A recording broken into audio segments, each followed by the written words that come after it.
Hello everyone, my name is Hizbul Watoni. In this video, I'm going to share about sociolinguistic. What sociolinguistic?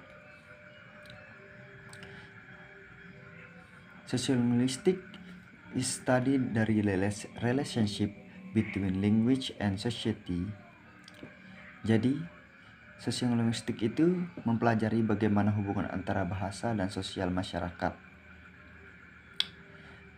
How the language support society and how society confirm the language center of linguistic. Jadi, bagaimana bahasa itu mempengaruhi masyarakat dan masyarakat mempengaruhi bahasa itu sendiri. Dan bagaimana proses perkembangan bahasa itu merupakan fokus dari sosiolinguistik. Sosiolinguistik adalah cabang ilmu bahasa yang mempelajari hubungan antara bahasa dan faktor kemasyarakatan. Faktor kemasyarakatan adalah faktor yang bersifat luar bahasa, ekstralingual.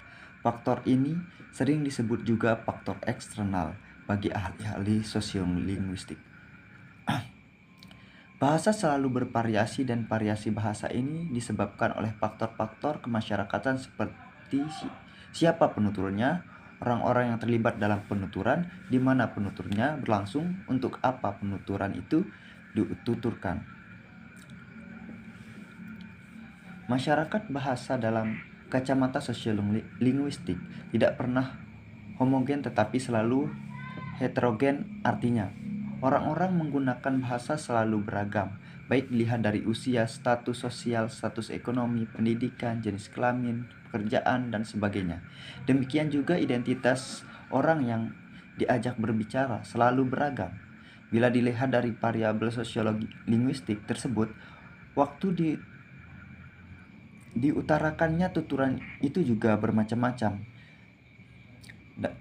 Misalnya malam hari, siang hari, tengah malam, dan sebagainya.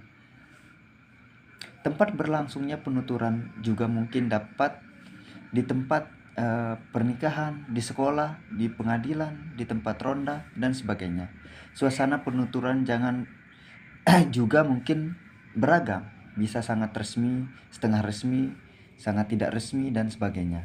Karena faktor kemasyarakatan yang tidak pernah homogen inilah kemudian muncul variasi bahasa yang sangat banyak jumlahnya masing-masing dengan karakteristiknya sendiri.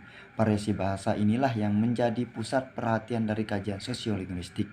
Dalam sudut pandang sosiolinguistik, masyarakat bahasa yang homogen tidak pernah ada dalam kenyataan, tetapi hanyalah angan-angan yang direka untuk memudahkan para teoritis bahasa untuk menguraikan aspek-aspek bahasa bersifat internal.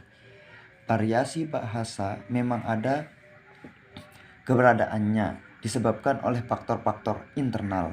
Akan tetapi, fakta ini hendaknya tidak boleh mengecilkan peran faktor ekstralingual dalam mempengaruhi wujud bahasa.